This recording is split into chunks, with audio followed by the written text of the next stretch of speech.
Education policy, national education policy ఇదేమీ కొత్తగా ఈరోజు ప్రవేశపెట్టలే. గతంలో కూడా ఈ యొక్క 1986లో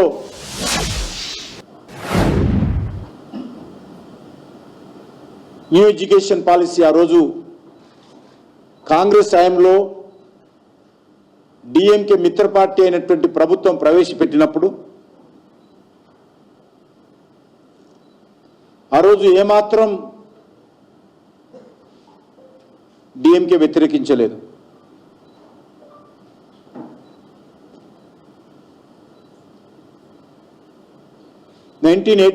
లో ఆ రోజు ఎడ్యుకేషన్ పాలసీ ప్రవేశపెట్టడం,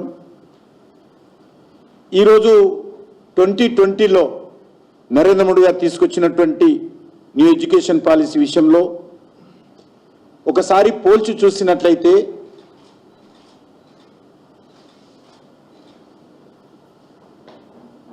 హిందీయేతర రాష్ట్రాలకు మరింతగా స్థానిక భాషలను ప్రోత్సహించేటువంటి విధానము ఈరోజు ఈ యొక్క న్యూ ఎడ్యుకేషన్ పాలసీలో నరేంద్ర మోడీ గారు ప్రవేశపెట్టారు, కేంద్ర ప్రభుత్వం ప్రవేశపెట్టింది. ఉన్నత విద్య వరకు కూడా విధిగా మాతృభాషలోనే చదువుకోవాలని కూడా కేంద్ర ప్రభుత్వము తీసుకురావడం జరిగింది. అసలు 3 లాంగ్వేజ్ ఫార్ములా రావడమే గత అనేక సంవత్సరాల నుంచి ఈ దేశంలో అమలు జరుగుతూ ఉంది.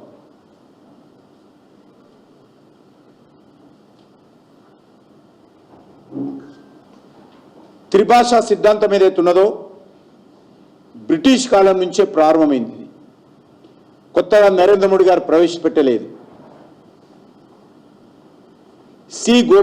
రాజగోపాలాచారి గారు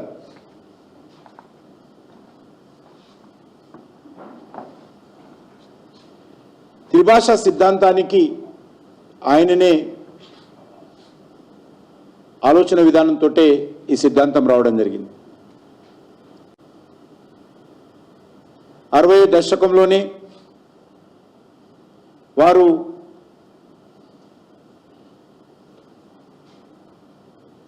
ఈ ఆలోచన తీసుకురావడం జరిగింది. గతంలో విద్యారంగం పైన కాంగ్రెస్ పార్టీ ప్రభుత్వము ఏర్పాటు చేసినటువంటి కొఠారి కమిషన్ ఈ యొక్క త్రిభాషా సిద్ధాంతాన్ని మరింత బలపరిచిన విషయాన్ని సందర్భంగా మనం చేస్తున్నాం.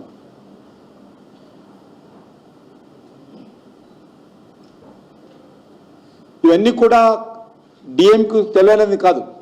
మోడీ గారు వచ్చిన తర్వాత ఏ ఒక్క వ్యక్తి పైన కానీ, ఏ ఒక్క రాష్ట్రం పైన కానీ, ఏ ఒక్క అంశం పైన కానీ హిందీని బలవంతంగా రుద్దినటువంటి సంఘటన ఈ దేశంలో ఒకటి కూడా లేదు.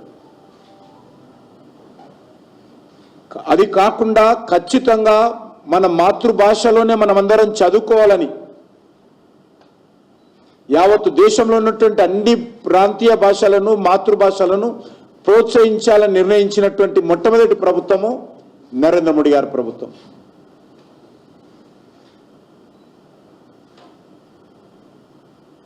ఇవన్నీ తెలిసి కూడా కాంగ్రెస్ డిఎంకేలు ఎన్నికలు రాగానే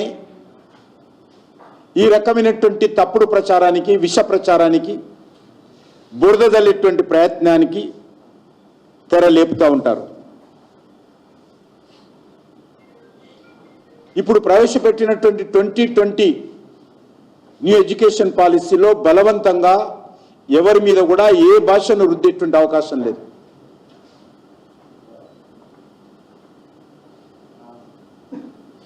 అనవసరంగా తమిళనాడు ముఖ్యమంత్రి వచ్చే ఎన్నికలను దృష్టిలో పెట్టుకొని ఇప్పుడు 2020లో న్యూ ఎడ్యుకేషన్ పాలసీ వస్తే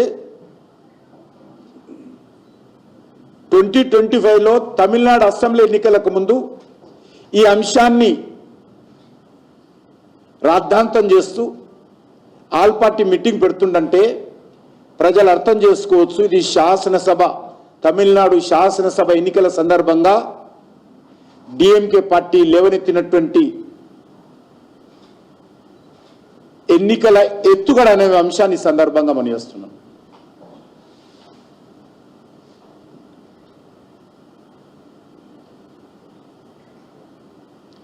చాలా దురదృష్టకరం. 2 రోజుల క్రితం చూసాం మనం, భాషతో ఆగకుండా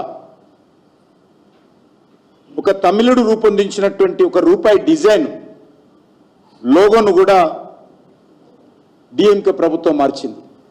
ఎంత దిగజారుడు రాజకీయాలకు ఈరోజు దేశంలో కాంగ్రెస్ పార్టీ వాళ్ళ మిత్రపక్షాలు ముందుకు తీసుకొస్తున్నాయో అర్థం చేసుకోవచ్చు. తమిళనాడుకు చెందినటువంటి గౌహటిలో ప్రొఫెసర్గా పనిచేస్తున్నటువంటి ఒక తమిళ బిడ్డ ఉదయ్ కుమార్ రూపొందించినటువంటి ఈ రూపాయి డిజైన్ను ఈరోజు తమిళనాడు ప్రభుత్వం మార్చింది.